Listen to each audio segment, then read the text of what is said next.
Let's get down to business. Give you one more night to get this. We've had a million nights just like this. So let's get down to business. Mama, please don't worry about me. Cause I'm about to let my heart speak. My friends keep telling me to leave this. So let's get down to business. Let's get down to business. Give you one more night to get this.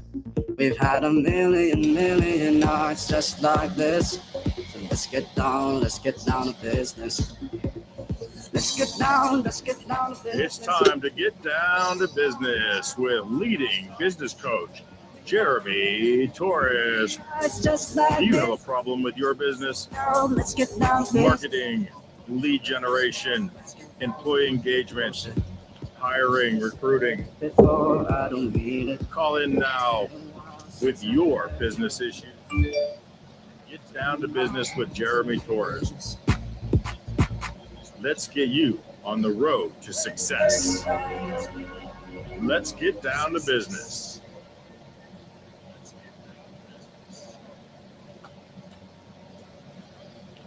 We are live, everybody. Thank you for joining in.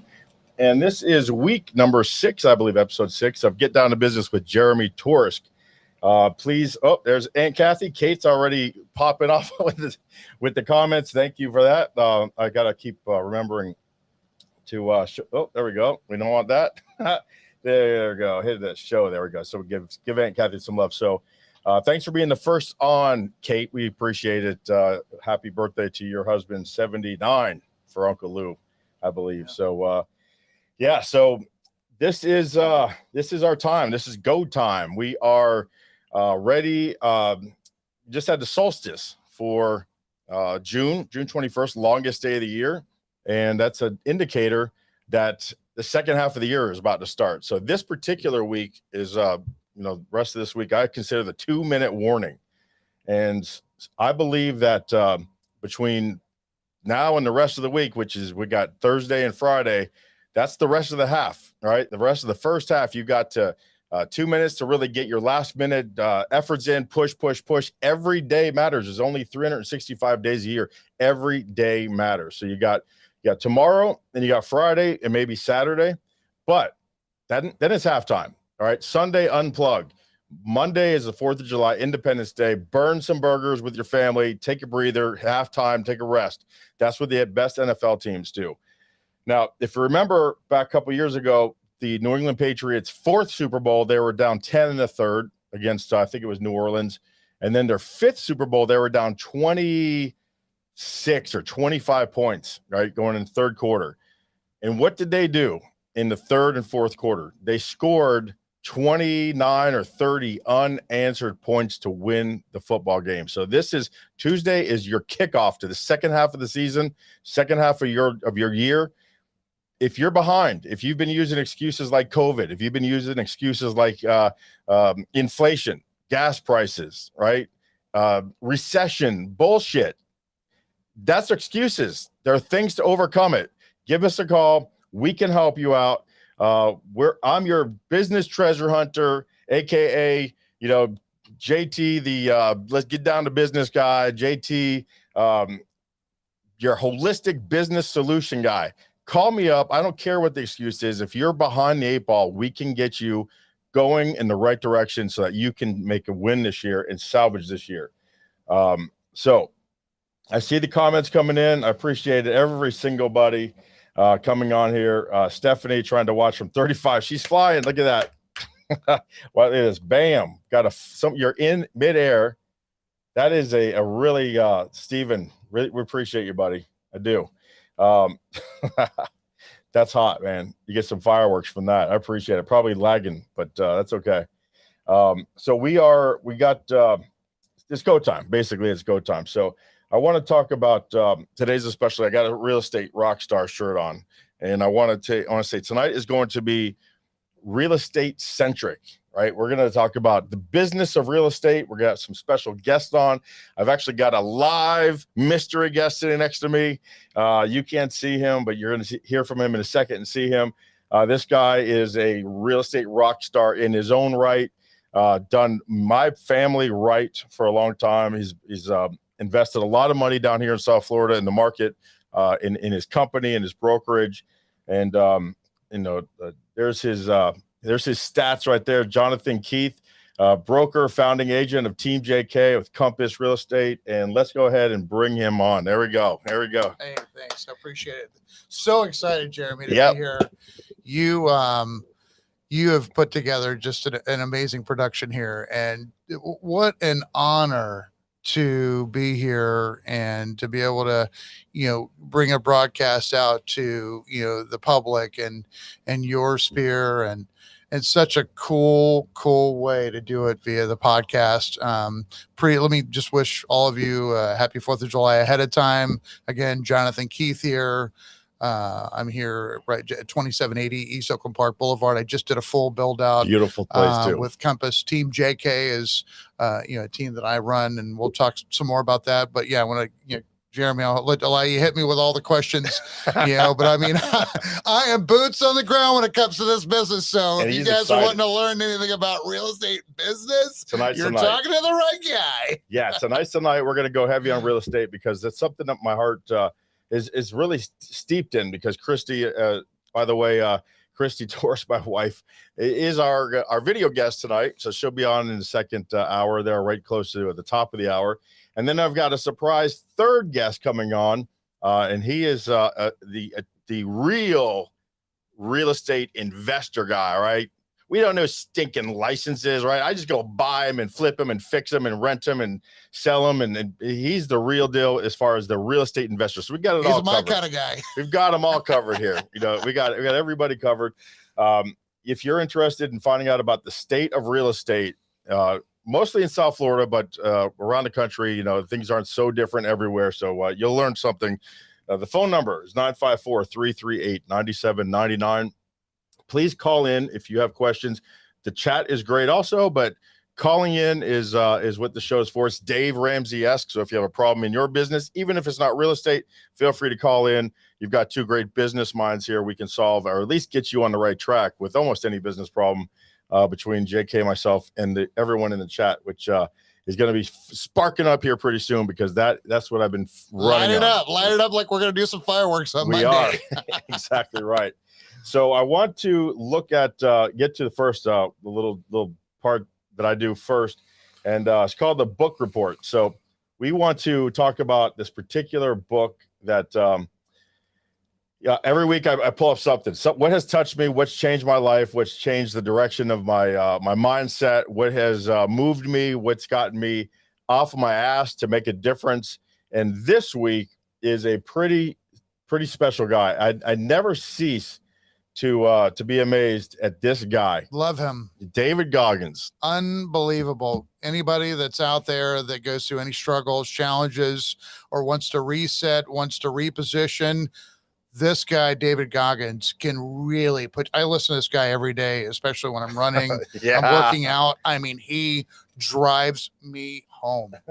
He sure doesn't. He drove me right to the emergency room because I broke my ankle, basically toward a ligament. I went from 0 miles ever to I did kind of what he did. And we're going to go through the book in a minute here. But his first time out, he did a quarter mile, ran basically a quarter mile, and then went home and cried because he just thought he couldn't do it because he wanted to be in the Navy and so badly. I'll get into a story. But really 300 pounds. 300 pounds. 300 pounds. Yep. And so what I did, I was listening to him, and I was in Dallas, and I went out and I ran about a half a block, and it sucked. It hurt. Everything hurt. I couldn't breathe. My legs hurt. My feet hurt. Everything was burning. I walked back to the office, and I was like, this ain't good enough. It's not good enough. So I went out and I did a mile. I ran a mile. I pre-mapped it.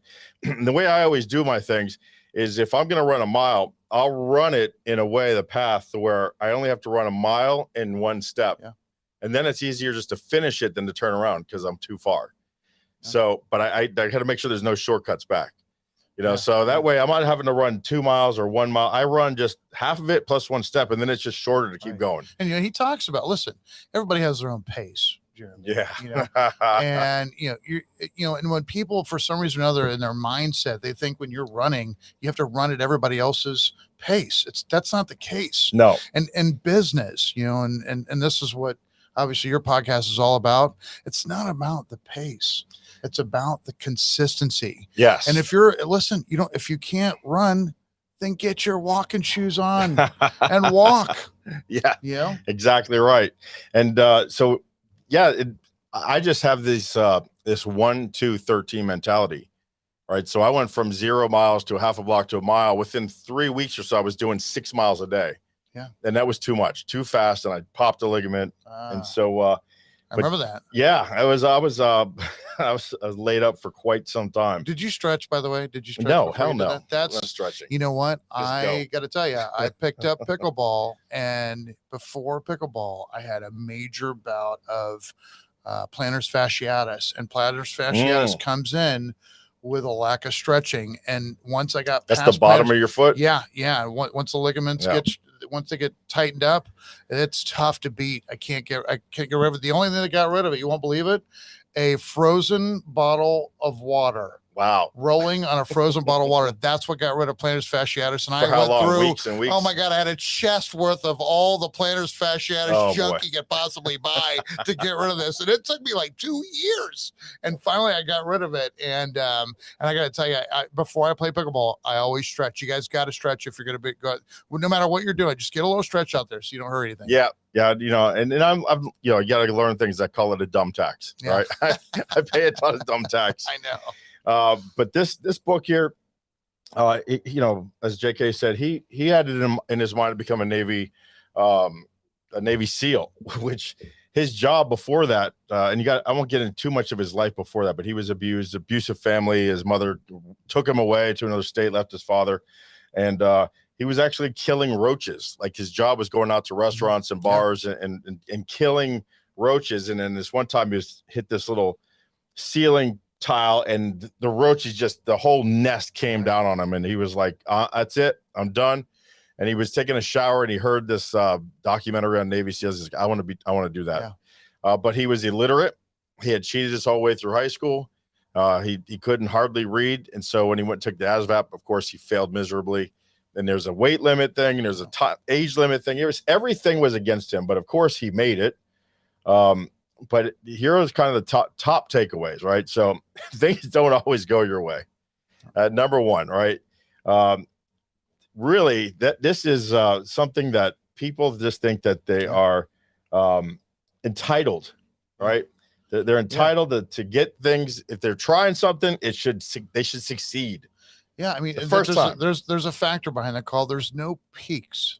Right. Without valleys. Yeah. You can't have the flowers without the rain. No. Right. No. And you can't be on top without being able to work for it. And it's short-termed if you do. Exactly. Exactly right. And you're going to get a lot of these behind you, right? Bam. So, so that's one of his top takeaways is that just things aren't going to go right. And if it's worth doing, it's worth sucking at too, for a while until you get better at it.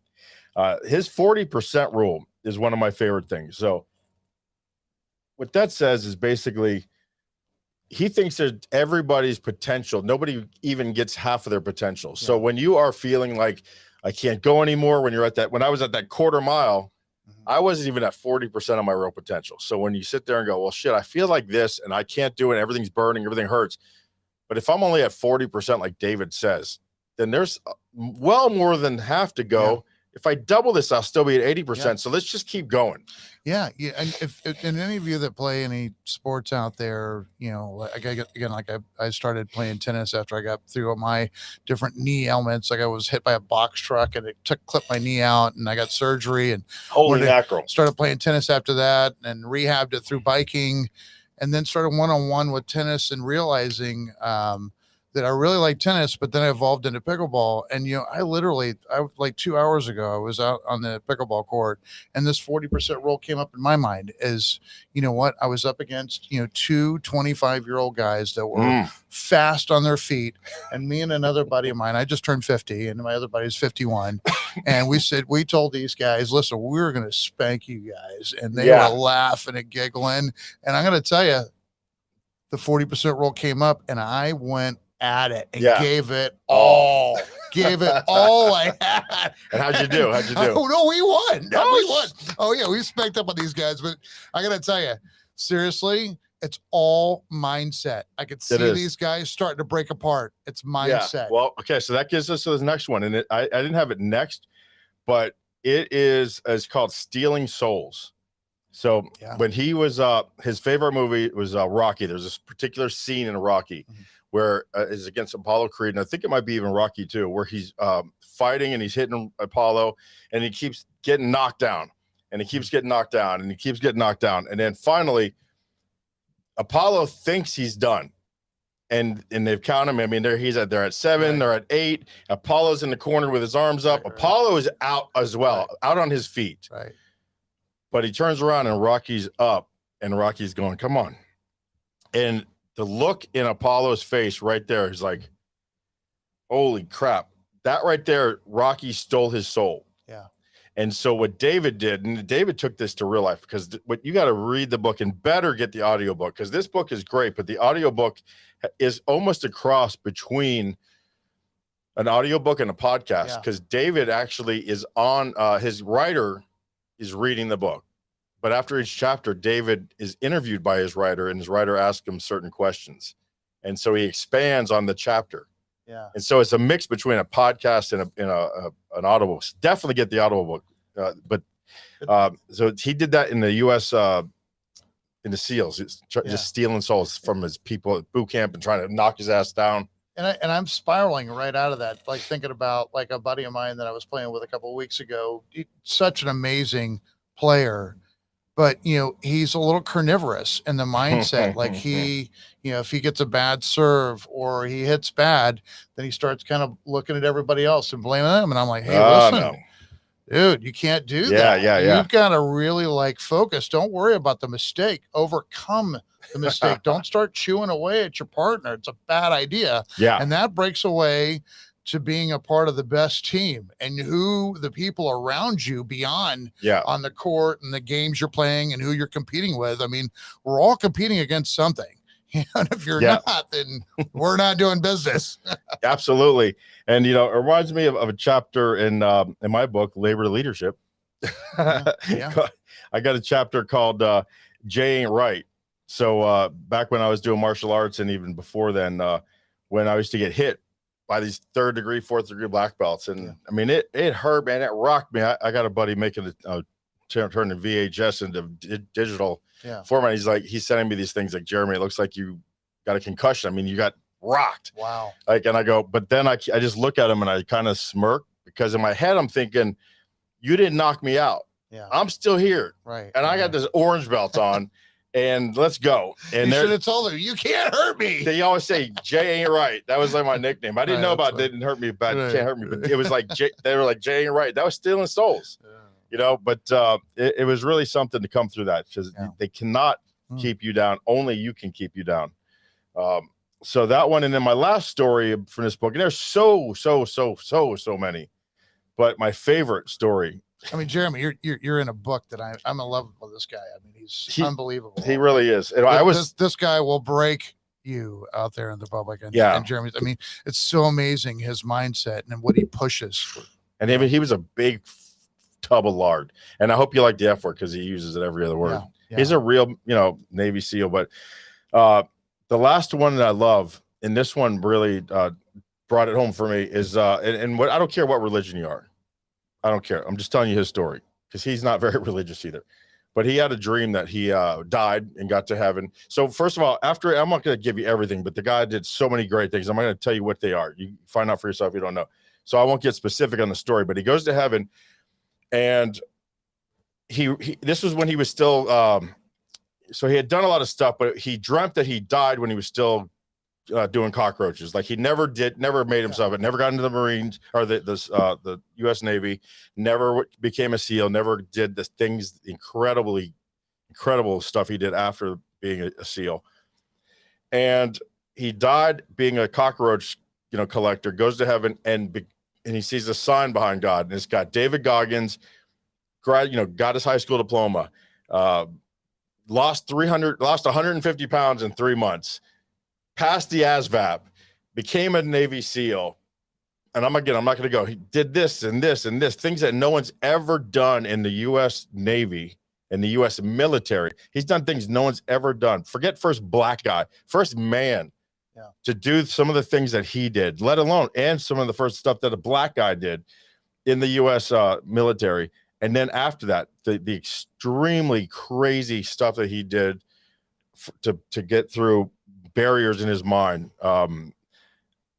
They're all listed up there. And he's going, that's not me.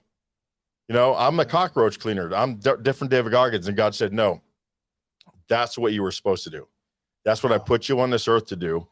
And you didn't live up to it. Yeah. You gave up, but that's what you were supposed to do. And so now he comes back to, wakes up, remembers the dream, and he saw all of his accomplishments. And now he's thinking, because this is classic David Goggins, I want to do when I really get to heaven and God really shows me that sign, he's going to say, here's what you were born to do. But then I had to add this other part over here because you did so much more. Yeah. And that's cool, cool. Well, and that's the thing too, Jeremy, is that, in this time we live in, there's so many different segues of media, and like when you said, religious or non-religious, right or left or center or nothing. Yeah. But, energy. Who are the heroes? Who are the people that are actually providing an impact for the public to take and make a difference? And I can tell you that this guy, David Goggins, is one of the key players out there, giving his heart and soul to make a difference. When you talk about making a difference, this guy's making a difference in other people's lives to do more every day, right? Even to this day, to get beyond that capacity, 100%. He's got this jumping jack exercise on YouTube, just jumping jack. By the way, look up these two Joe Rogan. I keep hitting that button. Sorry. These two Joe Rogan episodes. 180 is his first appearance on there, and then number 1212 on Joe Rogan's podcast. Those are the first times that I was ever introduced to David was through Joe, and then of course I got the audiobook and I went YouTubed him, and God, man, I'd love to meet him. Geez, so. He's amazing. So definitely check out David Goggins. And I want to do extreme ownership next week, but that's Jocko Willink. I think they're too similar. So I'm going to probably wait a few weeks, and I'm in LA next week. So we're going to do a special show next week. I'm in LA. I'm going to have a few different surprise guests on, probably virtual, but Jeremy, I got to tell you, David's got to be speaking somewhere. I'm going to track it down and find out where he's at. I'm chasing him down. He speaks a lot. Yeah. Private jet right into his convention center, wherever he's speaking at. Yeah, I'm sure no one gets out of there alive. Right. So so that's awesome. So that's the book report. All right. So bam. Thanks for book summary. We appreciate the comments coming. Keep those comments coming in. Call with any sort of things that you want to talk about. 954-338-9799. And we are going to now get down to business. All right. The main event. All right. We're 4 minutes behind, but that's okay because that was well worth the conversation. But we want to talk about rockstar real estate, the state of real estate. And this is why you're here, and this is why a couple of guests are on. So first of all, let's talk about your company, JK, Team JK at Compass. Yeah. So, Team JK has been running I started the team back in like 2008, when things were rough and we really didn't have anything going on in real estate, when real estate was a crash, an absolute abysmal environment to be in. And I just stayed consistent with my vision of being in real estate. I've owned property since 1996. I've been invested in property since 1996, and Yeah. I just sold my first house I bought Whoa. in 96 in 2016. I rented it out. That's been rented out for like 16 of the 20 years that I owned it. But I got to tell you, I've always loved being in real estate at some sort of capacity before getting into sales, right? So, my background was appraising, Okay. investing, I love to fix and flip. So I really had like the nuts and bolts, the nitty and gritty of real estate. So it wasn't just your typical, oh, here's, a corporate Yeah. a corporate exit, get my real estate license because now I want to be free and not have to be disciplined or structured. Yes. No. You started off just right in the deep end. No, that wasn't it, guys. No. Now, how many times do you feel like giving up? You know what? The day I got my real estate license, I was working as an appraiser. It's a funny story. And the appraiser called me and they said, "Hey, listen, we've got a bunch of jobs for you. And we're trying to figure out what's going on." And I said, "You know what? I've got some great news. A, I just got my real estate license. B, I'm not going to be doing appraisals anymore." And she, Bam. I know. And she read me the right here. act. The boss read me the right act. She told me, Jeremy, she goes, "Jonathan, not sure if you learned anything that I taught you about census and the Bureau, but realtors only make on an average of $35,000 a year." Well, the first 3 months, she wasn't that far off. I think I made $750 a month. Hey, there's an average for a reason, because a lot of people are making $700 a month forever, and a lot of people are making $750,000. Right, that was painful. Of course. So when what did you tell yourself not to go back? What was it that got you over those humps? I know what it was. I was, as I had transitioned into appraising, I was in big box retail management, like BC level, tier management, and really got an amazing experience out of being in that management sector because I learned about service. Yeah. Right. That's that big. Nobody could ever figure out. I learned about how getting things done, what pricing was all about, and how that would, position, products, and that all evolved. That all evolved into real estate. I mean, that big box retail management, that creeps up into my back mindset files every day. Yeah. Because in this game, especially in a situation like mine, I'm running a team of 40 agents and I've got, I'm in sales. My main focus, Jeremy, is sales. I want sales, right? Yes. And I love it so much. But, meanwhile, I've got to I'm this 18-wheeler truck downshifting into going from like this 18th gear of sales mode and downshifting into wait a minute, I've got personnel or I've got right. management That's what I want to talk issues. to. And that's like downshift. Fifth, fourth, Yes. third. Because if you don't watch the little things, they'll eat your lunch. You can't operate an 18th gear all the time and dealing with issues internally. Not a good idea. No. Well, trust me, I know it's not a good idea. I've been there. So when does it get to the point where you start hiring help? Like, how big does your business have to be? How many agents were under you before you started hiring an admin to start helping with some of those fires to put out? And it's funny you say that. You know what? The first thing I did was have an admin. So you spent, that's a lot of people have heard this before.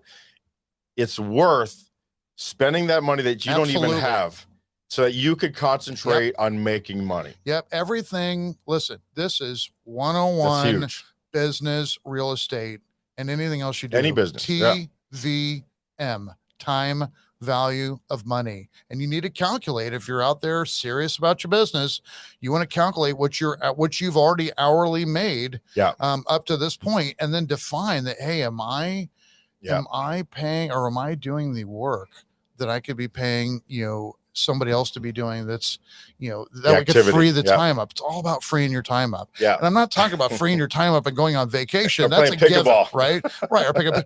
No, I'm talking about freeing your time up so you can refocus back in the business. That you're especially, you're licensed to, your relationship building, out there showing places, signing contracts, not posting on back then? You didn't have the social media, but what are the things that Dave, what cold calling and no. I mean, listen, I just went on a listing appointment with one of our agents yesterday, Stephanie Machado. So proud of her, and she brought me in a listing appointment, and she was this was a door knock. Wow. Door knocking out there by herself on her own, manhandling the business, taking $1 million listings. The bull by the horn, $1 million listings. I know guys out there that are, working out, and then when I see them at the gym working out, and you wouldn't catch them door knocking if their life depended on, even if they were flat broke, they just don't have it in them. Yes, no, they don't have it, and it's they think it's beneath them, is it, or is it they don't want the nose, I just don't think they've got game. And in this business, you have got to have game. I just went door knocking with another one of my agents, and literally we were knocking in my neighborhood that I just moved out of.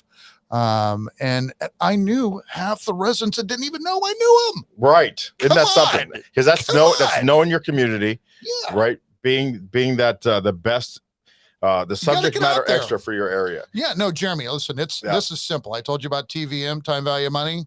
This is basic 101. You ready? Contact to contract. If you're not making contacts, stop. Go maybe think about going to big box. That's a ratio.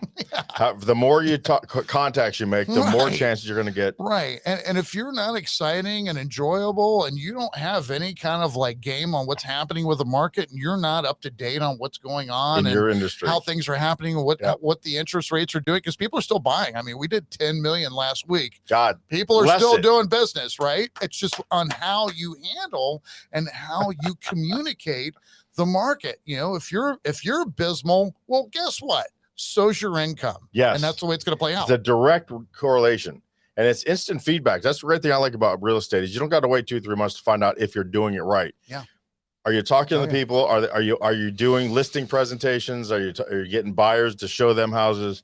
Are you making relationships with the power team? Are you building a power team out? Yeah. Of the inspectors and the mortgage brokers and all the different people you need I on that power always team. Consider that like the cheerleader game. And I know you were in BNI, I was in BNI like way back, and we had, I took a BNI from like 20 professionals to like 75. We had like the biggest BNI in the county out of the 30 BNIs. I mean, we had an amazing run with the BNI when I was president.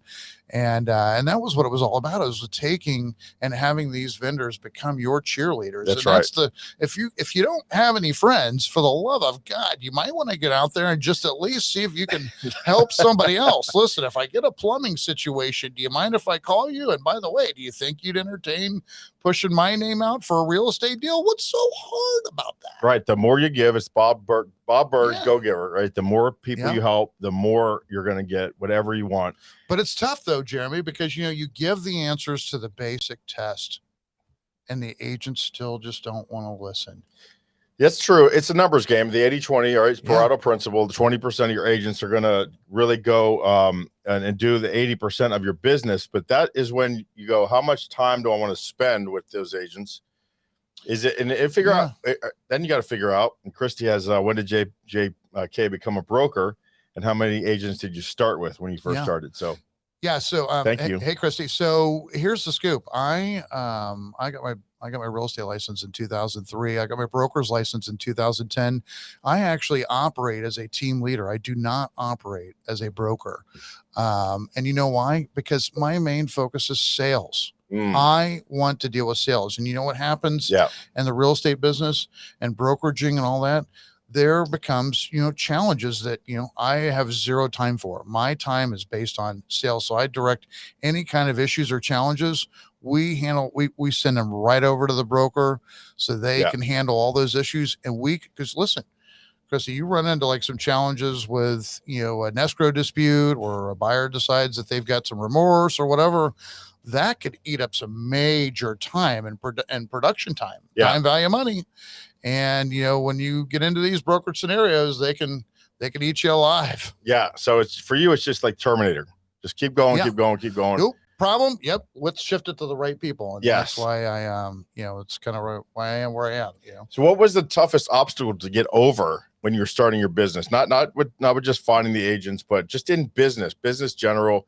What was the toughest element of business to learn and master that was costing you money? There's one thing that always creeped up on me over the years before I finally had it, which was working with buyers. I mean, they ate me alive, but I learned so much. I learned so much, Jeremy. I mean, I know the streets. I've bled all over the streets. I've lost teeth. I've gotten busted noses. I mean, it was brutal. I had buyers tell me that, listen, we're going to wear you out. And I would find them. The first house, I would find the buyers right off the bat, but they'd still want to see 100 more. It's ridiculous. No. I always thought it was just like that show, House Hunters, where you take a guy and you throw him 3 houses, you go, okay, pick. It doesn't work like that. No. I mean, and I did, listen, I had some skills back in the day when I was working with only buyers, because, as you're new in the business, you start off with working with whoever you can work with and whoever you know working renters with. Renters and townhouses. Right. And and in that time frame in my life, I didn't really have anybody that owned properties, because we weren't listing properties. Yeah. We worked with people who were buying properties. So that was like the majority of the business in the 2003, 4, 5, 6, 7, 8, And finally, I had just put my foot down coming into after the downturn and the mortgage challenge that we ran into in 2008, 9, and 10, and said, hey, I'm going to focus on being a listing agent. And I'm going to do everything and anything I can. I'm going to know everything. And when I go in to compete, just like I mentioned earlier about competing, when I go in to compete and take a listing, it is on. Yep. And you better believe it's a script. Do you believe you're a farm? Like you farm? Oh yeah, 100%. You know that area where your shop is over there, Absolutely. East Fort Lauderdale. There's a reason why my office is right there in the middle of Coral Ridge. That's your butter. Nobody can go with that. Right. Oh yeah, exactly. Yeah, no, it's what they say. Where there's peanut butter, there is jelly, and that would be JK's Jelly right there in Coral Ridge. JK Jelly. I'm gonna make you a T-shirt with that one. Oh yeah. So we talked about the agents, the 80-20. So you got 20% of your agents are rock stars. The other 80, how long do you put up with that? Because that's the drain, there's an attitude, it's the woe is me, it's finger pointing, your systems are bad, and how do you deal with it? That's funny. I had that challenge as I started to grow. I had that challenge as I went from the second agent to the third agent. Okay. Right. And wow, that individual was chewing at me. I had a negative and I had a positive. I had 2 agents working for me, and it was like totally polar opposites. And the positive just overcame and crushed the negative. And she just didn't know what to do with it. And finally just threw her hands up in the air and called it a day and went where she belonged, which was not in the business.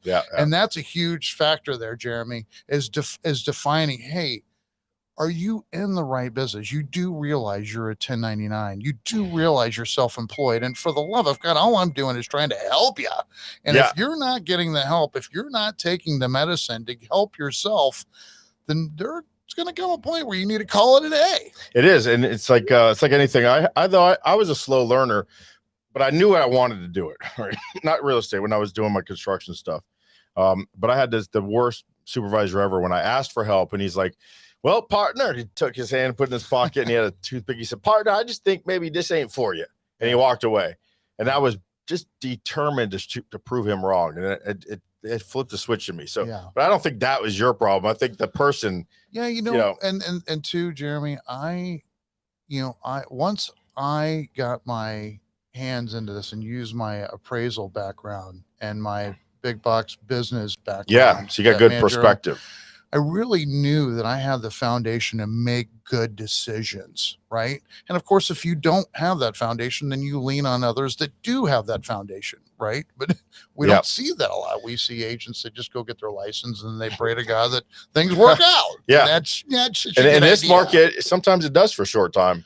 Yeah, well, I mean, and it'll catch you. It does. You'll get caught with your pants down in situations like that. So my suggestion to fix that is to educate. That's it. And there's so many different classes out there through your different boards. The Miami Board of Realtors is where I'm, where my allegiance is, because I'm I was a past president there. So, and I suggest being a part of leadership. I suggest going into BNI. I suggest getting into these different business groups to elevate your communication skills. Give and serve. Yep. Absolutely. And the Chambers give and too. serve. Yeah. The in the chambers chamber. are great. Yeah, I I belong was to a 3 chairman for different- the chamber over at the Fort Lauderdale Chamber of Commerce on multiple different committees and Yeah. had a great experience, met great people. And these people I'm still in touch with. But if you're at home, not doing the things that you're supposed to be doing, like being a part of these groups, then yeah, there's a reason why you're not making money. There's a ratio, right, of action and results, Right. or non-action, but also the right action, because people think that action is progress, and it couldn't be further from the truth. You know, you could be doing the wrong types of action. Right. You could be posting, thinking, oh, I'm posting, but you're posting the stuff that's not getting through. No one's seeing it, or you're doing it wrong. Yeah, no, I listen. I saw it. I was listening to one of my agents was doing some FSBO and expired listing callings, and she's like, Jonathan, I'm good. I don't think I need your experience or attention, but I'm not doing a lot of deals. And then I listened, and I'm like, oh yeah. So God, maybe I should have cut in a long time ago. She's repeating the same, no action with no changing. And you know what? If anything, shame on me for not cutting in sooner. Yeah. All right. So here's another one from the chat. Oh God, hit me with a good one. What do you think the biggest misconception is to the public has about agents? Because they're way above car agents, right? Car salesmen. They're not swarthy. Yeah. I don't believe. Yeah, I mean, I think that you got 250,000 agents here in the state. There's about 1.2 million in the country. Like, getting after it. So you're gonna have everybody's gonna have a different experience, right? But ultimately, there have been multiple surveys about what the public has mentioned about their agents, and the top issue right off the bat, not just in my opinion, but in general, is listening. That's a good one. And what was that? Agents not listening. Listening. Yeah. Listening, yeah. You say. They're just talking to themselves. So they're waiting to jump in. So I call this try to be more interested than interesting. Well, right. So listen to them. Yeah. Instead of trying to give them your resume. Yeah. And you know what?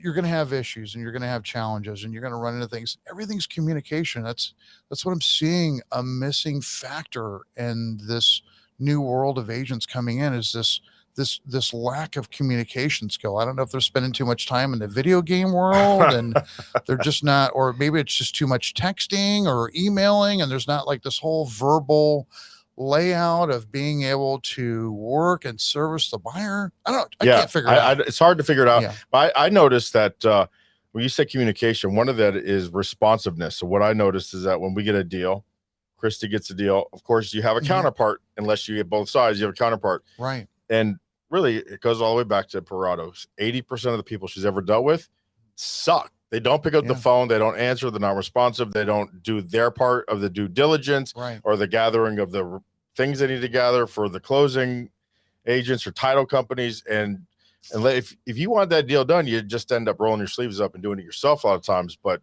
geez. Yeah. I mean, and that's where we buckle in. You know, we can't have issues like that we have 275 5-star reviews out there in the online public, and to have slip ups like, you know, lack of communication or not organizing a transaction once it's executed is like a recipe for absolute reputational disaster. Yeah. You know? So how are you doing with your recruiting, acquisition of agents? Do you, what's the number one thing that you think sets you apart from other brokers as far as getting great talent? Even if it's 20%, it's a numbers game. Yeah. So yeah, and I can tell you, I'm not a active recruiter calling agents. That's not my style. We are an organic based leading team here in the state, and we typically, what happens, Jeremy, is that we the support and service that we provide to the team to literally go from zero to hero. I mean, I've got agents that have gone from zero income and then the negatives to 7 figures. And when the word gets out like that, and especially on a podcast like this, Yeah. you'll start seeing agents say, "Hey, I think Knock I your might door want to down. talk to JK." Where was that address again? Yeah. You know, and so when you have a trend and track record, when you build that baseline of being able to take agents that had zero capability in the business and are now superstars, Yeah. Because they get others some confidence. listen. They put some bass in their voice, and they get some pep in their step, and they start repeating. Success leaves clues, right? Of They start course. repeating successful activities. Of course. And, you know, in social media these days, it's not like you can hide. It's not like, "Hey, Jeremy, you might want to go see John." No, it's obvious. Yeah. It's so obvious that you start seeing an agent that just got in the business and is closing one deal after the next. Yeah. Hey, you know what? Whatever brokerage they're with, it seems like they're doing a good Liz job. comes with to that. mind. Your agent, Liz, right? Liz, she does an amazing job. Yeah. Fantastic job on social media. Fantastic job servicing her clients. People talk about her all the time on what an amazing, good for you, amazing Nash. effort she puts into the business. Yeah, Nash Carey. He's my old singer from it's a Nash Carey band. Amazing singer. You want some? He just got his license. Yeah, look JK up. JK Team JK Compass Realty off of Oakland Park Boulevard. Remember our studio, Nash was off Oakland Park near 95.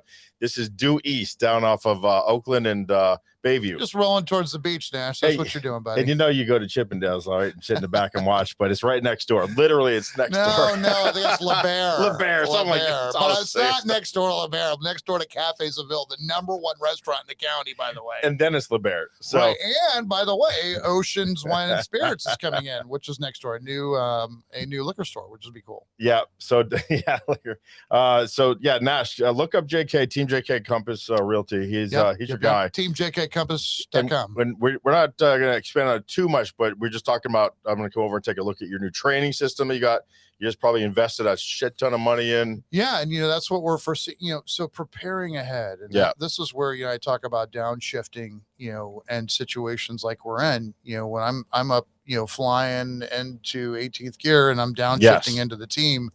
And as I'm downshifting into the team to make sure that, everybody else is catching back up into a gear. Yeah. And by doing that, we're providing coaching for them coming up into July 11th, and they're going to start this whole training program and hopefully push them into the end of the year. We're going to have an amazing year as we tie things out. Yep. And vice versa, Nash, there you get a bang for getting that license. Yeah. Look JK up. I know the agents over there. I've been there a few times. We're no secret. Nope, they're well known. So definitely do that. It's almost time for mystery guest number 2 coming on. I think I gave it away a little bit earlier, but we want to have a different couple of perspectives on here. So, and again, tonight it's all real estate, rocking the Independence Title Rockstar Real Estate t-shirt here. So definitely ask your questions on the chat like Nash did. Like Christy has, call in. You can feel free to call. It's a call-in show. I'm looking forward to getting a call. I missed one the first week or the second week, and I was like, "Oh my god, I missed." I love a call. Come on, let's get a call. Come on, man. You give me a real hard one. I love it. Yeah, exactly. So I love the challenges. Let's talk about title companies for a second. You said JK or you, is it personal you or is it JK? What is that? You also have your own title company? Yeah. So I just partnered up with an attorney and another top producer here in the area, John O'Flaherty and JP Sells. JP Sells is the attorney that we partnered with, and we opened up Sunrise Title and Escrow. And listen, it was a 2020 one business that we started up, and we are already rolling, servicing our clients and doing a great job. We were struggling getting good service in the title business. So there's some great title companies out there.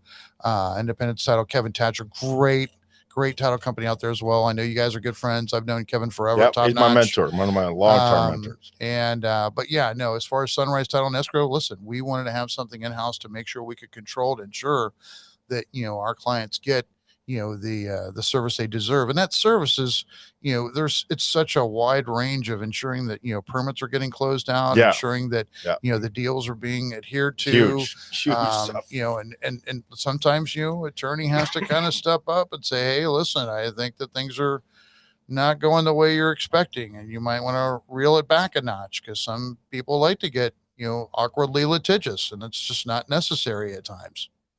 So Kathy, my Aunt Kathy, something Aunt Christy's doing some stuff here, but Aunt Kathy, where do you see our local market heading? And we talked about that when you first got here, Yeah. when we were doing some mic testing. Yeah. You had an interesting view on where this had a market. And then we say where this at. Kathy's in Delaware, so we can't really speak to Delaware. Right. But we can speak to South Florida. Yeah. And sorry, Kathy, no real estate update over in Delaware, but I can tell you that, being down here in South Florida, we're where your nephew is, here's the scoop. This Tri-County area is unique. And I'm talking about Broward, Palm Beach, and Dade County. And, and I can tell you intrinsically, and I've done a substantial amount of homework that, the state has done their homework trying to figure out what's ahead of us. The state of Florida has done their homework to figure out what we're in for. And in this Tri-County area, there is not the contraction of debt and concern and issue that other counties and other areas will be affected by with the inflation and with the rates. People are still buying. And, I can tell you it's pretty much out there in the open, and it's public knowledge that rates are going to continue to go up. Yep. I bought my first house at 8.5% back in 96 as an FHA loan. So, we'll see is you're going to see rents going up. So now there's the ticker, guys, right? Is that you're going to see people saying, well, hey, timeout. It looks like we missed a great opportunity, 20, 21, early 22. Now we're kind of we're in an awkward situation where we're not going to be paying this kind of rent. So the rents are going to run the buyers into a deal. Yep. I'm already seeing it on multiple transactions. So, and rents are going to go up. So you can bet on seeing that kind of evolution beyond what we're going to get from the international travel that really hasn't taken place and so forth. And I'm going to leave this question up because I want to go back to it for Nash, but historically, this is like this with everything with inflation. When prices go up, they typically don't come back down. Even when times get better, even when interest rates come back down, even when gas prices come back down, when labor starts coming back up again, your rents typically don't take that step back. But that's like that rib. That's tough crazy for them to give it back. It is, and it is crazy. So to go to your point and to kind of tee off with what he's saying about Chicago, and I wasn't thinking Chicago, but it's the same thing. I think some of that you're talking about with the debt and stuff. I think a lot of people from Chicago, from New York, from California, places where the property is so expensive up there, but the politics and the safety has gotten so bonkers in those places, not good or bad, not left or right, but just in general, that the people who are selling houses that are worth a lot more than they are here, and they're coming here and they're going, $1 million, that's not so much. Yeah. And they're paying cash and not on 100%. not on the water. And they're staying here, and now they got debt free. And so I think that's helping our economy. And also, they're still working up there in Chicago and New York, California, but they're doing it from here because they can work virtually, still making that big high dollar pay. So, yeah, I think I don't think you're going to see a big change. Jeremy, that rolls into a whole nother thing. If we can get our county officials, right, to support business beyond just being in Pembroke, big business beyond just being in Pembroke Pines and Miramar, we'll be in a lot better shape. There's a lot of other areas I'm saying further east, that are opportunities for business to affect, population, to affect, the overall economy. Besides, I mean, I think I love Miramar and Pembroke, but you'll see a workforce come in and say, "Hey, that's great, but we want to be close to the beach." Yeah, and I think you're historically blue collar neighborhoods are gentrifying too, more and more over time. Places, my favorite place, I own a few homes there, is Crest Haven. Okay, Crest Haven is 3 miles from the beach. You can ride a bike there. No driveways, carports that are transferred over to bedrooms. So you got nice 3-bedroom houses, 2 bathrooms, nice yard, fenced in yard, little front yard, blue collar, but they are now inching up, and really now not even inching. They're just bounding up, and the rents and everything.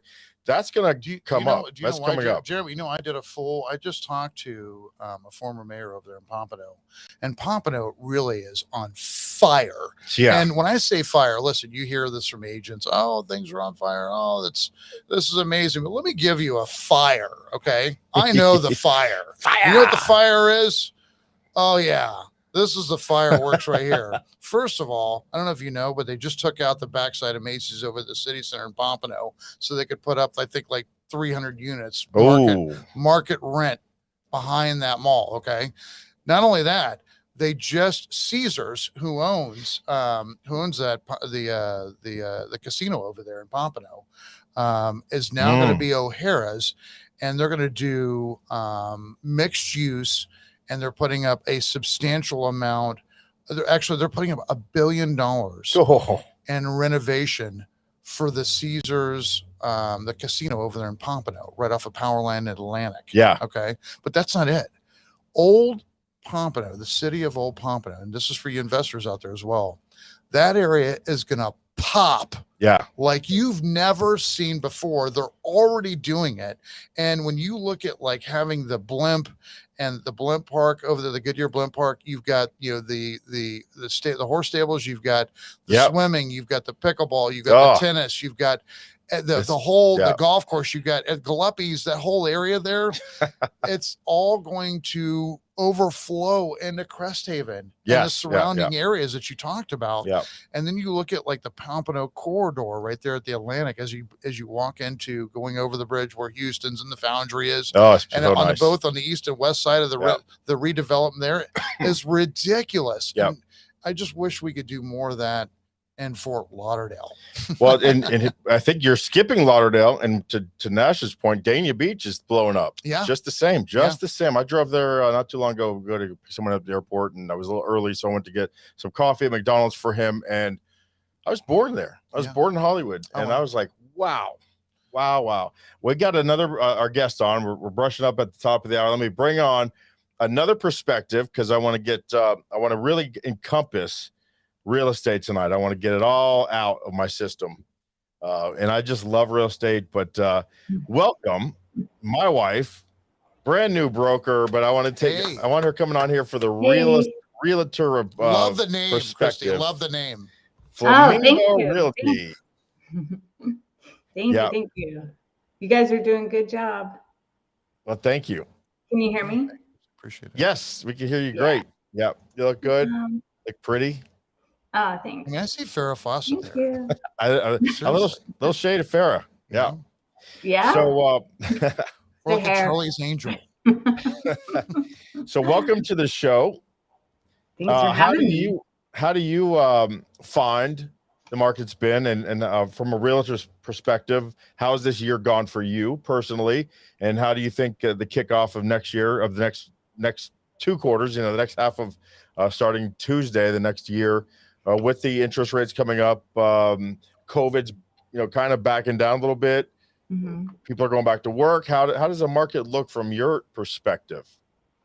So I agree with JK 100%. I don't think our market's going to get affected very much, even with interest rates going up, and there's just not enough inventory. We have a big demand. So, I don't see us being affected negatively. I think it might level off a little bit. Like there won't be these high, offers coming in, going way over list.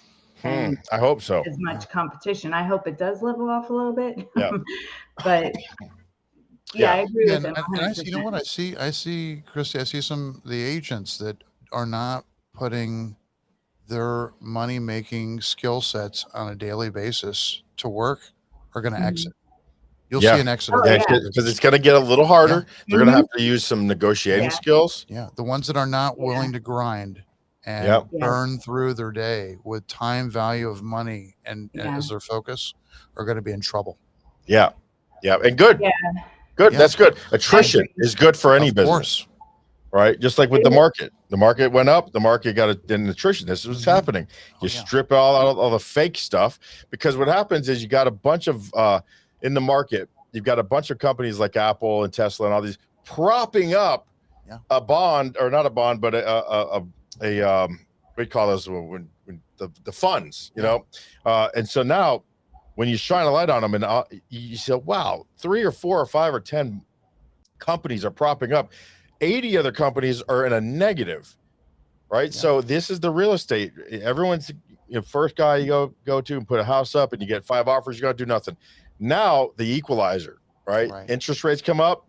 Maybe people are starting to do not going over. So then they have to start getting some bids in and really look at the offers. And man, if you don't know what you're doing and you're not offering good fiduciary advice to your client, that's a great point. Woo, right? You could set yourself up. And I know, Christy, you operate, you know, in a doctor position. That's how I typically run with the sellers, is giving them the medicine. Hey, you need to be really serious about pricing your property right. And those that don't always get in trouble. And I put it in writing. This is not a good idea that you do this, but I'm going to be here to support you in your decision.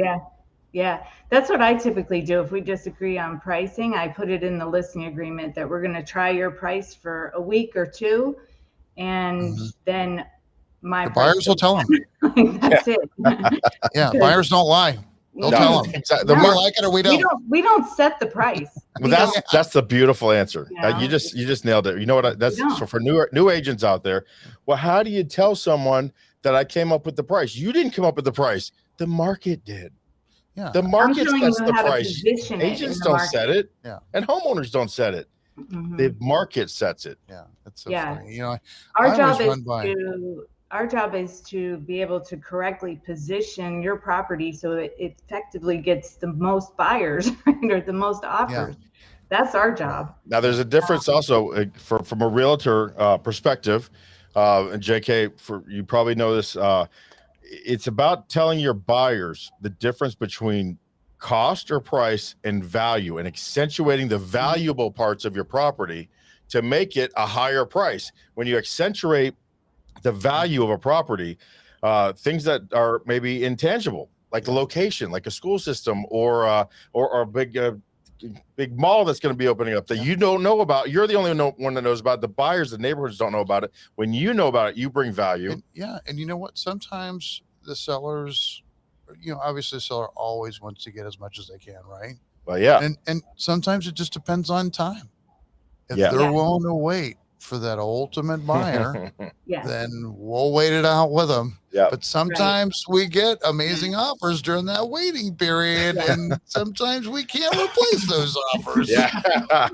So that's where your responsibility is, to say this is a bona fide, this is fair the offer deal. you need to take. Right. Just had one of those the other day, and fortunately he was having to come into Jesus with it and decided that I was probably on point with where he needed to be at, but he was struggling with it. So Christy, what are you hearing from your clients and from your prospects about, did we wait too long with the interest rates coming up? Or are you hearing, we're glad because we are, I'd rather pay a higher interest rate because I'm not a cash buyer.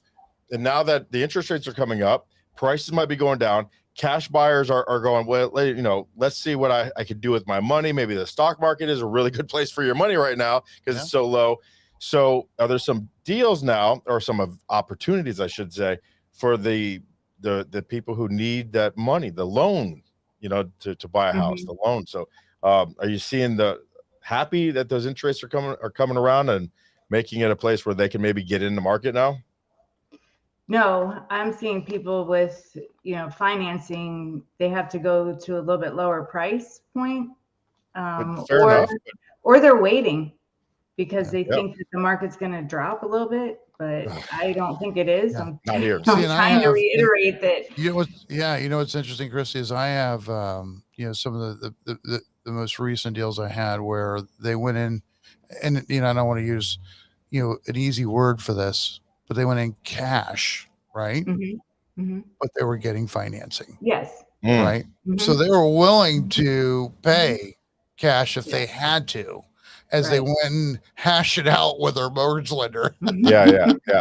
Right.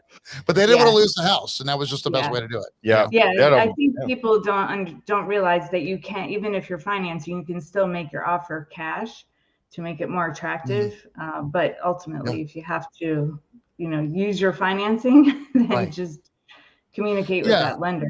Yeah, and we've strategically worked through different Yeah. scenarios on how to play that. I Mhm. mean, you can have an appraisal contingency in there, Right. even though Yeah. it's a cash transaction, just to make sure it's within value. And Yes. Yeah. you can do an escalate clause, and you Yes. can have things done within your inspection period. There's so Many many times away. different ways to navigate being a finance deal, where while you're in the middle of that inspection period or appraisal contingent, all that, you're getting a hard loan commitment. Mhm. Yeah. But are you both seeing though that there is a little bit more time now? There's not, house goes up and 3 days later it's off. Yeah, no, 100%. For me, I'm seeing more days on the market. There's no doubt about Yeah, it. maybe a little bit. Like there isn't that crazy frenzy. I feel Right. like it's settling down a little bit, but I think it depends on what location you're at and what True. property.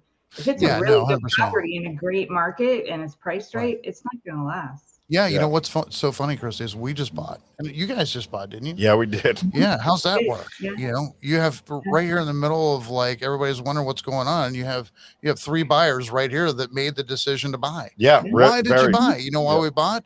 Because the conditions of the new house were so ridiculous. We weren't going to turn our backs on it. We Yep. saw an opportunity, And and I guess paid what? I We paid took it. retail. I paid retail. Yeah, so did we. And you know what? We sold at the height. We bought at the height. Yeah. We'll take the trade. Yeah. It's so funny because we got Matt coming on next talking about you buying at a 30% discount, everything. You know what a discount is today? Fair market Low rate. list. No, listen, you know what the discount for us was? Is for us not to have to hire a GC to do the work. That was a discount. We did. Yeah. We went that Oh, route. We went Oh, that route. no. I never want to hire one again. But don't give us your guy. But Oh, God. you know what we're gonna do though? I can't find one. I've been through so many. We're actually contemplating this. We're gonna, you know how we're 6-9 months away from even starting work. We're gonna might just list it and do a month-to-month rental because the rents are so crazy, and that'll fund Not a bad idea. half of the freaking renovations because we don't have to move in right away. We can Well, say, it'll strategic offset thinking. it'll offset our monthly costs, just our carrying costs, right? carrying costs. Yeah, It's not a bad idea. Yeah. You know, and these are the strategies that people are doing to navigate, this game. And I feel bad because I was like, well, maybe we could just Airbnb it, but we promised the guy we bought it from. That's kind of the way how we got it. Everyone was saying we're gonna get this a great Airbnb. Right. He didn't want to do that to his neighborhood, did he? No, he is in the house too long. He has sentimental Right. attachments, and we say this is hard forever home. But why can't everybody enjoy his house? Come Right. on. Well, we gave him our word, so Why I do don't they feel care? comfortable. They're leaving. Right. It got us the deal, but I'd like to be a little integral. Yeah. It's so funny with some of the restrictions people put on, selling their selling house. the house, Yeah, yeah. I've seen some crazy stuff. Have them write me a letter. Right. It works so many Yeah. times too. Right. Yeah, So- it does, because we're not emotional in it. They are. So, they. Yeah, I'm seeing those emotional letters come in on acceptance offers. Mhm. And I got to tell you, the sellers, they don't work. Yeah. I want to write a letter to the buyer, like, Yeah. do the reverse letter, try to get more money out of them. Are you cash? That's all my seller wants to write back. Who cares? As long as Send me you're PLF, proof of funds. So, Christy, what are you doing to change the tactics or strategies? I know you had your best first half a year ever, but we talked about this in the training group earlier in the week. What are you focusing on? How are you identifying what worked?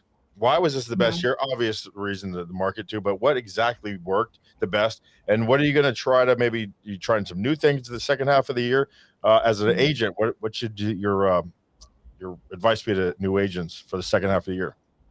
To new agents? Newer agents, agents who are maybe had it easy and now, maybe they need some skill. Maybe they need to learn this new skill. I would say go back to your sphere, the people that the people that know you, and just hammer them every day. Take a couple people, reach out, say hello, take some time, meet them for coffee, remind them that you do real estate, and if they're not buying or selling, maybe they can refer you. Or that's where all my business comes from. I didn't advertise at all this year, and it was just all referrals and people I know, and just staying in touch with them. And Well, now that we I bought, say have a 4th of July party. now that we bought this house in Pompano, especially Eastern Pompano, a place we like to be, and thank God you're not there, but we are I'm going gonna to farm become that area. Yeah. green acres. We're going to be farming. We're going to be farming. We're Farmer Joe and Mm. Farmer Christy.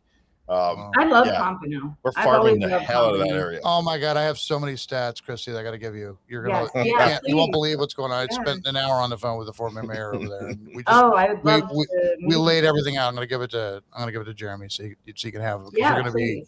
be Pompano's so hot. It is, yeah. And we're like 4 or 5 years ago, I saw what was up and coming for Pompano, and I started telling a lot of my clients too. I'm like, you gotta, if you want to go to Pompano now. Yeah. Hurry up, go. It's so funny. Like, I had a vision back in 2003. I bought the lowest priced home in Lighthouse Point, right behind Sheen and Pontiac. And Barnett Bank. I think I paid $216,000 for that house back in 2003. And I tell you what, we were all waiting, right? I was waiting for the Pompano Mall to evolve. And there was like this huge political battle and just an absolute arbitrage of mess for them actually evolving and development for that mall. But look at it now. Yeah. Now it's crazy. popped. Yeah. And it's only going to get better. Yeah. It's only going to get better. 100%. Finally, the voters, the residents, voted to improve Pompano, so they're getting all those things. And rightfully, I'll tell you what, like the only place left. They're charging us enough, man. I cannot believe the property I taxes. gotta give props up that Lamar Fisher did an amazing job setting the tone for where Pompano needed to evolve. We're going to talk to Mac in a little bit when he comes on about the differences between property taxes here, and I'm going to bring the Dave Dweck through Mac and talk, because Mac and myself and Chrissy and Dave Dweck with the Boca Real Estate Investors Club, they're really pushing, like, screw Florida. Right. If you're an investor and you're a flipper, man, there's other places you can go. North Carolina, for example, that property taxes are 1/10 of what they are here. Yeah. It's almost obscene what we're paying for property taxes down here, and insurance. Oh my God.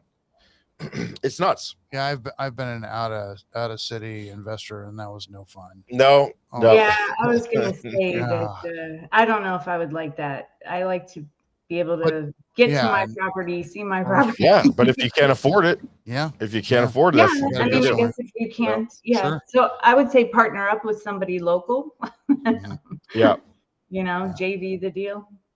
Like but it's crazy. It's unbelievable. We bought the house cash, and our bills are still just holding is like $1,800 or $2,000 a month. Yeah, I mean, it's crazy. That's nuts. No way around paradise. Yeah, that's the price, right? And I don't even get to go jump in the water. I got a pool for that, but I got to walk 2 blocks to the boat club to get my boat. In 5 years, look what everything that Pompano's doing for you. It is. I'm looking forward down the road, and I will have the house on the water in the next 5 years. This will be our, another investment property I like to hold. So everything I buy, I like to hold. Although I'm tempted to sell a couple of those houses in Crest Haven because they're just so high. Hey, yeah, I mean, seriously, that Whole Foods over there. Come on, that, I mean, taking over that Kmart, and you got that little movie co, and I mean, so much. And they're building a promenade right at the end of our block too. Yeah, I mean, it's just right in Harbordale. Yeah, I mean, and Papa's Raw Bar. I mean, how do you turn it back on that? Yeah. So speaking of Mac Daddy. All right, here comes Mac Daddy of investors. I don't know. I can see you over here on the left, but over here on the big screen, I could smell the money coming somewhere. I smell it. Let me see. There you go. Hallelujah. Hi, Mac. Hey, how are you? Hey. Now I don't know how to make. Let me see if I can make. Yeah, there we go. Welcome to the big show. What's up, buddy? Hey, how are you? He told me you had deep pockets, so I've been waiting all throughout the show to meet you. So Hey, yeah, so Mac Lopez and his partner Nanette are real true life, high wire walking, no net, dude and dudettes who are real estate investors down here in South Florida. Oh, that's good. Money where your mouth is, kind of thing. Good. I've got about 20 million in inventory. I'm shifting your way after this podcast. there we go. Yeah. So tell us, welcome to the show. We're talking, broker, and agents, and talking about the state of Florida. And then Christy came on. We were talking about the real estate perspective, realtor perspective, as far as what's in the future for the rest of this year. How do you carve out a living in this market, my friend? Because the past 10 years were easy pickings, right? I mean, it's work, but it seems like everybody was making offers and throwing something against the wall and sticking, right? yeah. I mean, you had distressed owners. You figure out how to do that when you're an investor, and you had all these different rules that you don't, the realtors don't play by. But in this market, when it started going crazy, how do you keep? I know when you can keep throw working? a realtor on the wall and they stick, something's going on. Any realtor. Well, I mean, for us, my partner and I, we're more niched. You know what I'm saying? We're a little bit going against the grain with most investors. Most investors typically will sit there and, the ones that I know at least will sit there and dial, hundreds of calls a day and make offers. And you make 100 offers, you get one accepted, blah blah blah, which is great. I mean, it's a great business model for those who have time to sit there on the phone all day, or even if they have BAs. That's great. I mean, our business model is a little bit more different. It's more niched. We serve a purpose in our community. We work with homeowners who perhaps don't know how to navigate the situations they find themselves in. Yeah. Probate is basically what we deal. That's 90% of our business is probate, but not just a probate real estate. It's more properties that are encumbrance, liens, violations. All family members are not on board, and one wants more, the other one doesn't want to sell. Yeah. All the different sorts of scenarios that you could imagine. You have families that they already have their own families. They can't afford to inherit another property. Yeah, they need your help. Yeah, everybody needs something. Yeah. Right. So basically, we built relationships with local attorneys that work in contingency, for example, and we bring them the business, and they'll go ahead and do the probate for us, and they'll get paid at closing. And and you guys prefer the flip, right? The whole either assessment, right? Assign the contract, or buy it and sell it, right? Do you fix? Do much fixing up? About most of them are wholesale. We'll go ahead and pass them on to an investor that do what they do best. To rehab. We clear all the we give them a clear marketable title, so they don't have to worry about all the encumbrances or having to deal with the city. Like I mentioned to you when I last saw you, we had a property that had over $600,000 in liens, and oh no, Mac, I gotta tell you, I am having a flashback of my first probate we dealt with back in Hollywood, and I'm telling you, the fleas in the house walked me down the street. Oh my God. Yes. I mean, when you're in that world, you just have no idea what you're walking into. Yeah, it's the ugly, but ugly to us looks really pretty when it comes down to it. Oh, I remember I walked around. I'm like, okay, so the fleas were really bad. Let me walk around the backyard because I'm not going in the house again, right? So I walked around the backyard, and there was 3 people with the city. I'm like, what are you guys doing? It must be like a power line you're digging up or something. No, we're digging holes for the dead cats we found in the house. I'm like, whoa, God, are you serious? Oh, yeah. So needless to say, I didn't. That's a dead deal there. I'm out. You can't make this up, Mac. You can't make this up. That smells like a deal to me. For a podcast. That smells like a deal. That smells like money to me. It smells like money to me. Oh, I know. Oh, it was. So Christy, when you we went down that road, investing, and we've done our own investment properties and stuff. I wanted to be a serious investor. I wanted to be the Mac and the Net or Brick, right? Christy and Jeremy Torres. But what did you think about having to do all the work really that Mac's talking about, and why do you love representing others and not so much yourself and ours? What's the passion that keeps you doing what you do? I like the retail side of it a little bit better. That's a tough job what you do, Mac. I gotta give it to you. It's you gotta pick a lane. I feel like I can't divide my time between two different places, two different clienteles or paths to go down. But if I come across a property like that, I know how to handle it. Yeah, I know to give it to one of you guys or something like that, where if it's not marketable or something, I have a lot of relationships with investors and people like you guys, like Mac, that I stay in my lane. It's a different world. Yeah.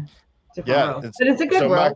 Mac, when you do come across these deals where, you're paying a little more, but I think you're a little more comfortable with, man, at least the market's so crazy. I know I'm going to get a lot more. Yeah. These days, right? You're taking advantage of this time while it still lasts, riding this lightning. Yeah, Mac, what was like some of your recent deals you did, like last couple deals? What was that? I'm just curious. Jeremy, you don't mind me asking you, Jeremy? Please. No, not at Put some content on this, Mac. Let's hear it. What'd you do? Okay, let me give you one. Let me talk about the one that the $600,000 in lien. I mean, that property had squatters. It was up for pre-foreclosure. Mm-hmm. The owner have passed away. The heirs didn't want anything to do with it because they couldn't do anything. I mean, the house was upside down. What else? Did you have to go to the bank on that one? Did you have to go to the bank and negotiate that out if it was upside down? Well, I mean, we paid them off. Basically, we managed to create the equity. So even though the house was really worth like 300 and change, and even though it was upside down at 600,000, we managed to convince the heirs, that if they were willing to work with us, that we were going to put money in their pocket, which we managed to do. What did the city let you get out of with that 615? Oh man, if I told you, you'll probably, I don't know, 2,000, 5,000, $2,350. That's content, Jeremy. Come on, But that doesn't happen overnight or by accident, right? No. You deal with these people. Let me give you a little bit of more context to that. I mean, basically, we couldn't get a hold of them. We sent them letters. We text them. We couldn't find them. So we dug a little deeper. We're also a little / private investigators. Yeah, you have to be. Yep. So we kept tracing. Yeah, we went right to their doorsteps. We went to knock at the door and be like, "Hey, this property is foreclosing next month. What are you guys gonna do?" Yeah. And we said, "Hey, listen, just promise that you'll work with us and cooperate, and we'll put some money in your pocket." We put money in their pocket. We helped them out of foreclosure. We took care of the probate. We took care of the liens. We built a wonderful relationship with the city of Pompano. Yeah, that takes time. They've helped me with other deals already, and they're very pleased because we're serving a purpose in the community. Right. So they don't want that property to go. I know a couple that you can help because they need some permits pulled pretty fast, right, Christy? That's good. Yeah, we just bought a house there. It's a total reno, so we're looking at 6 months from swinging the first hammer. We're like, oh shit, we gotta call Mac. Get you a nice gold hammer. Yeah, we're working in another. We're doing a rehab on another one there that we're gonna turn into an ovation deal. It's gonna be our first one. I've never done an ovation deal before. I'm pretty excited about it. But that last deal that I talked to you about with the liens, we netted $98,000 on that deal. So it was a really good one. That's a good net. How long did you have to work on it for that? I mean, I would say a couple of weeks. worth of Yeah. time invested into it. It was more, picking up the phone here, picking up the phone there. The hardest part, once we managed to get a hold of them, it was smooth sailing after that. I mean, and when I say smooth sailing, I don't mean, it was a walk in the park. I mean, we Yeah. still had to structure the deal, and we turned something that nobody basically was looking into because it was work involved, but Yeah. that's what we're attracted to. We go, That's Mhm. that's the job. yeah, Yeah. we Yeah. we get in the So where trenches. did the people that moved out that lost, for their house was about to be foreclosed on, where did they go? Do Well, you they help? weren't living in the house. The family was not living in the house. It so happens that the house Oh, was being okay. the house at Okay. one point was being rented to people who basically never paid rent. Then they left. The squatters came in there. Okay. We managed to get them out of the house. Thankfully, they didn't really destroy the property as much as we That's thought good. they were. So we made it a win-win for everyone. We worked with them. We gave them time to go ahead and move out. Yeah. Considering that we had to get the probate completed. It was an old probate that somebody had started Mhm. like 5 years ago, and I don't know what happened. I don't remember exactly why it was that it never closed. But we got our attorney involved, and we made it happen. We delayed the sale for the foreclosure. We went and asked for a payoff. We paid them off. I think it was like Yeah. 160 something thousand or something that they needed to get paid off at closing. Mhm.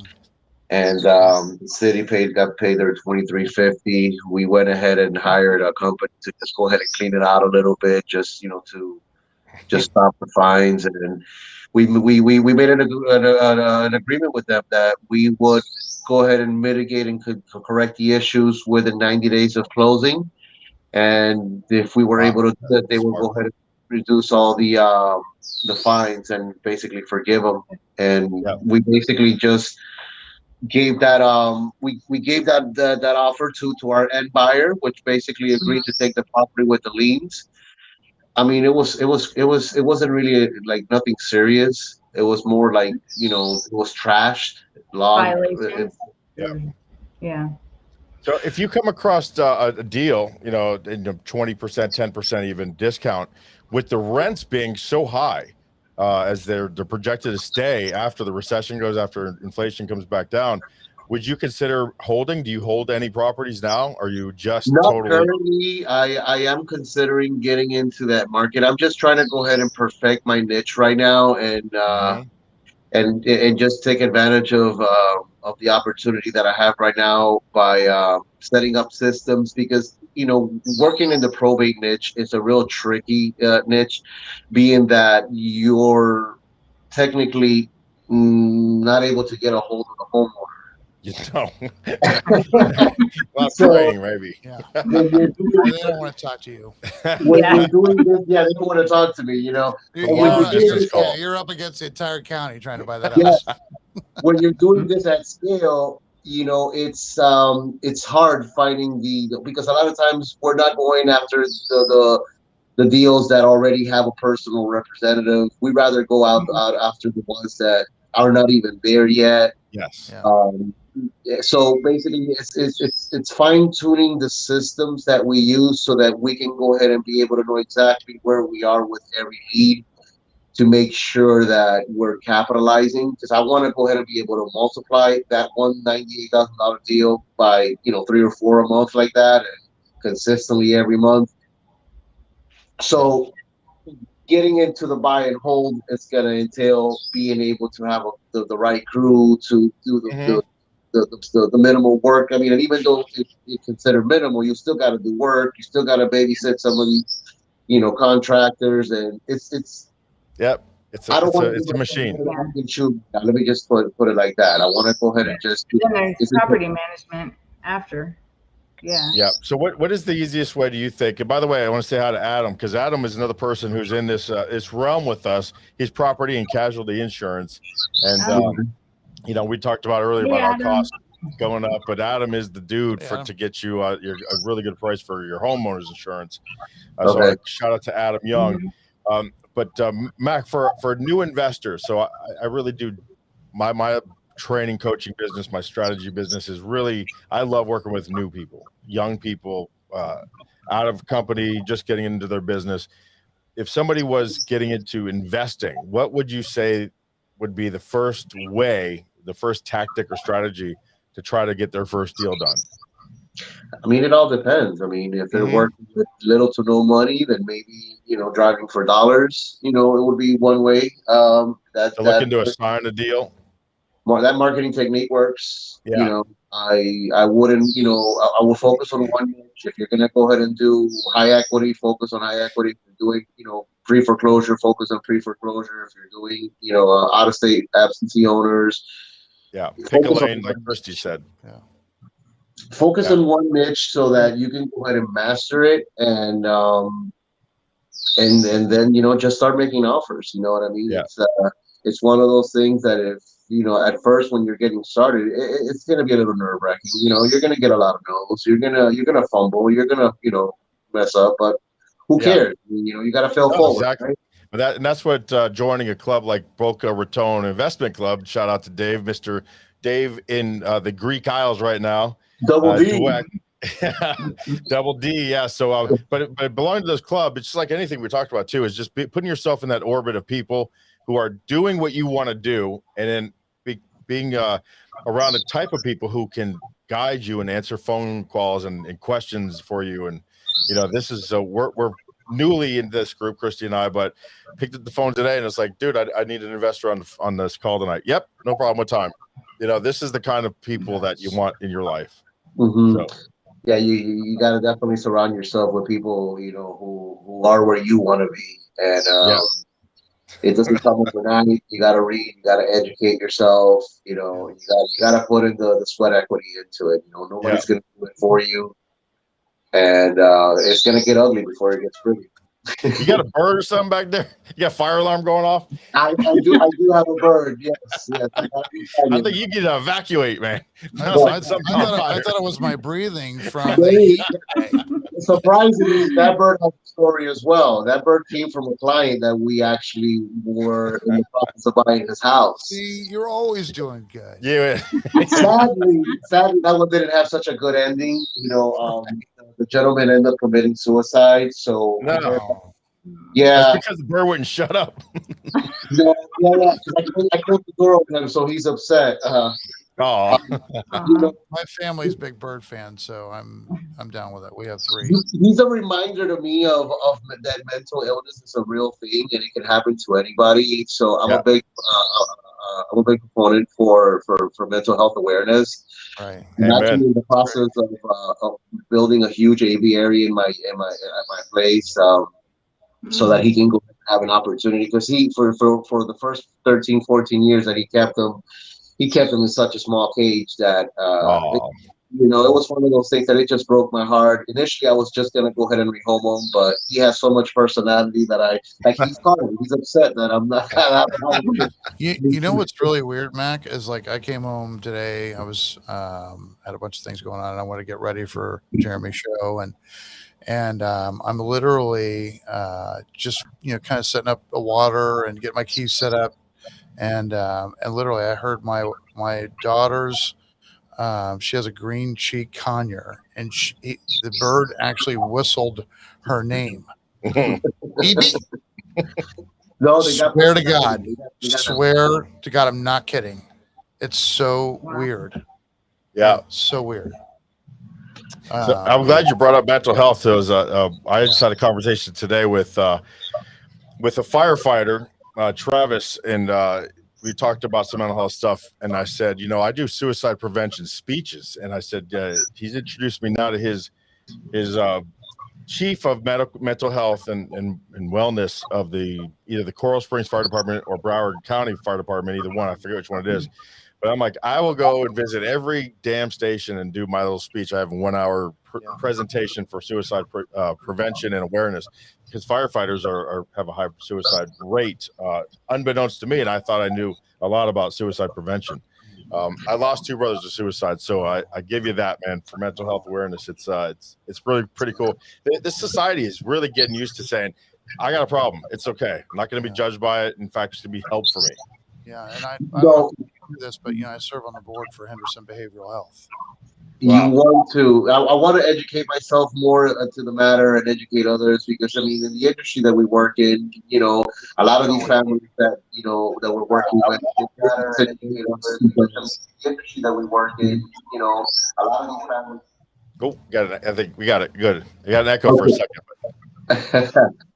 So a lot of these families, have that they find themselves in these situations, and as a result, it's because they're dealing with challenges, and I wish I was able to identify that this gentleman was suicidal to that extent, because I wish I would have been able to done more for him. And it's a sad thing, and I think that nobody should resort or think that that's the only way out. Yeah. Well, yeah, exactly. It's a bad decision you can't come back from. I lost 2 brothers to suicide, so it's very close to me about it. But listen, bad decision, can't come back from it. That's what I told my kids. It's a bad decision you make. It's something you just can't come back. Everything else in life is a mistake you can overcome, except that one. That's the only one. There's no reason for that one. So you got a really cool email. So markvester@gmail.com. Mark Vester, M-A-K. I'm not Mark. Mac Vester, like Daddy Mac. Mac Vester, MAKVESTOR @gmail. If you want to learn how to get investing, if you are somebody with a deal, what do we call those? Distressed owner. I mean, if you got somebody that you can't afford this deal, but you do the introduction, I'm sure that there's a little bit of money that Mac has the ability to pay you, where Christy, as a realtor and a broker, has a lot harder capability of paying somebody for introductions. But Mac, as an investor, has a very easy way. He could just pay you off in $100 bills for introducing you to the right person. Am I right? No, absolutely. You know what I mean? If it's someone that's looking to get in the game, you know what I mean, and has a deal on their hand, we can joint venture, work, and learn as you go, and we'll take it all the way to the closing table. We have all the resources in place to go ahead and make it so. Yep. And then Christy's she's give you 954. Watch this. I'm going to do it. Hold on, I gotta look at the numbers though. She's only been my wife, and she's only had the same phone number since I met her. But I'm not looking at your phone number. I know her number. I'm not looking at the phone number, just the keypad. 954-683-0253. Now everyone knows the code to get in my phone. Remember back in the day, Christy, when we did actually remember phone numbers? Yeah. Oh, Come on. Yeah, I remembered everybody's phone number. I remember my number growing up as a kid, 813-832-5832. Come on. Yeah, 954-925-7931. I have that one. Wow. Hey, That was like a 40-year-old We're number. running the numbers. Look at that. I know, it's crazy. I wanted to ask you, Mac, how do you get started investing? Oh man, you know what? It wasn't one of those things where I intentionally said, okay, you know what, I'm going to get into real estate. It actually has I'll give you the short version of it. Back in 2014, the company that I was working for were relocating their operations to South Carolina. And after working with them for 8 years, I was given the decision to, relocate and move with them, and they'll pay me and give me everything, blah, blah, blah. But, I just, my whole life has been down here, I'm a South Floridian. And I just wasn't motivated to do that. So I partnered up with 2 ex-colleagues of mine that I worked with, and we were going to actually start a call center to sell cruises. Now, I didn't know anything about cruises, mind you. The only reason we were going to do it is because we understood it. We come from that background. I have a sales background. I worked, in sales all my life, understands the logistics of how a call center operates. So, we came to the point, we actually had an investor fly in from Michigan. We drafted the whatever 30-page contract, whatnot, and it got into a point where we just couldn't come to terms on, what percentage everybody was going to be entitled to. Long story short, they cut me out. They basically left me out of the deal. So here I am, with a cruise operation where I didn't want to be a travel agent. The reason I wanted to do this was basically to just, handle the day-to-day operations. Anyways, being the person that I am, I just don't walk away from a challenge. I put my head down, and I started advertising myself. I started joining, several different networking organizations. One being BNI, which is Business Network International, and there I built a lot of great relationships. I also realized I sucked at public speaking, and and that's when one of the members there actually talked to me about Toastmasters. It is there where I met Nanette, and we happened to just become, good friends, and it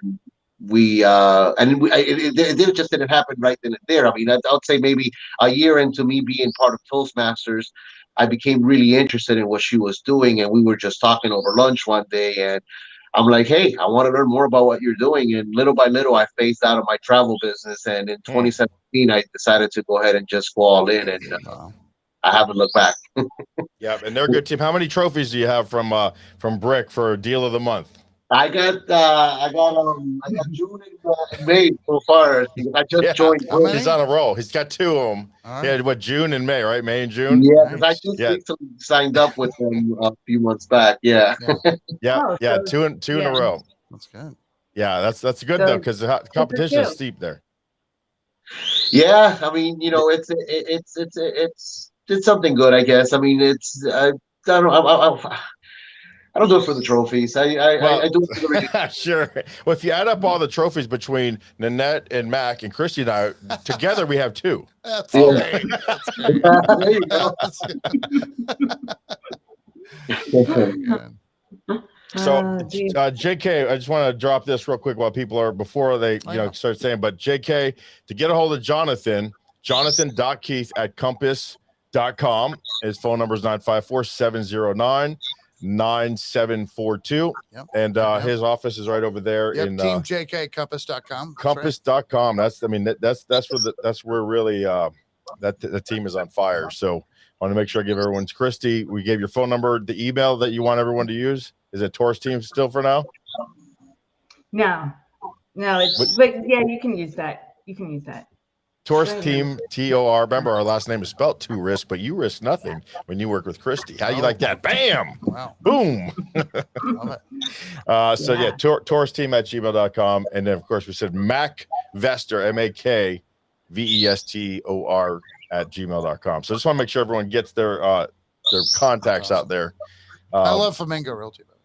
Flamingo Realty, that's Christy's new realty company, real estate company. So, we're gonna be doing some recruiting, some acquisition. What I think when I hear Flamingo?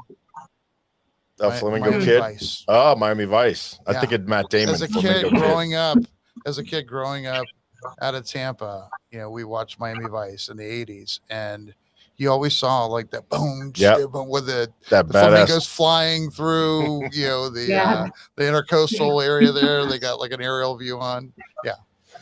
Well, we're going to be it's Florida. Nobody has. Yeah. Right. Yeah. Look at the lotto tickets. Look at the lotto tickets. The flamingos are bird on the lotto ticket. Right.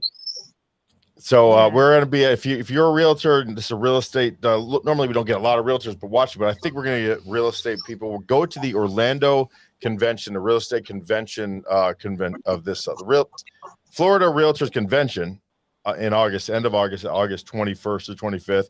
I'm opening the last day, Thursday, 24th. Thursday, August 25th, 8:45 a.m. to 9:45. Martha Stewart closes at 1 p.m. So sharing the stage with Martha, big day for me. Hope I get to meet Snoop Dogg. I'm going to try to make that. We have a second home in Orlando. So. Good. Yeah, come on up. We're going to have a booth in the back. We're going to be having books back there. We're going to be selling courses, and we're going to be flooding Flamingo Realty with a bunch of great agents. All right.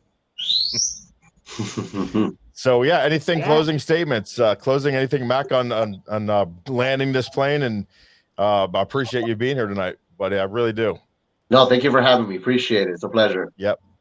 Any parting words for investors? The state of, where do you see the changes going? Something good that's happening? Any sort of trends that you like, or just hold on and keep doing what you do? Just put your head down and keep moving forward, because if an investor's going to make money on the down, just as well as the up. So there's always money to be made. I say quit tomorrow. right? Work today, quit tomorrow, and tomorrow will do the same thing. There you go. You know, tomorrow you work and Yeah. quit tomorrow. Right. So, you know, that's so funny. You know what I say? I wake up fired every morning. Yeah. Yeah, Who's every day. hiring me? Mhm. Who's hiring me? Yeah. Yeah. No, but I don't think many people wake up. I know, you know, one other person that wakes up as early as I do most days, and that's Noodleberg. Right. Over Steve, there. love Steve. Yeah, Steve and I are up at 3 o'clock in the mornings. That's about our wake man. up, Whoa. about our normal wake up time. Whoa. That, You gotta- that, you gotta- you that, gotta that's teach pushing people to- insomnia there. I'm passing on that one. I'm not. No, but I get up, I'm Mm-mm. fired up. I get up, I'm up. And there's stuff to do. You know, there's just things that could be done. But Christy, what on the way out of here, what do you got to say to your many adoring fans? You definitely classed this live stream I up. know. Excited about what's going to happen in our market and for real estate. I really didn't know what it meant to never work life until I started in this business, and I just love it. Like, I never ever work. I just enjoy Yeah. every And aspect of it. when you're And it married to me, really- those days last long. For our community. Yeah, if you're waking up at 3 a.m. So when you're married to me, those days last I'm forever. not So you better be happy.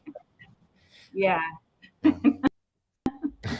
Yeah. So I'm just to see what the future brings, and buy real estate, you know, makes you wealthy. They're not making any more of it.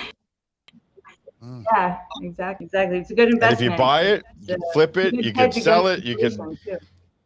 assign it, you can wholesale it, you can invest in it, you can live in it. There's no ending of the things you could do. So Yeah. there's It affords a lot of knowledge lots of right here. opportunities.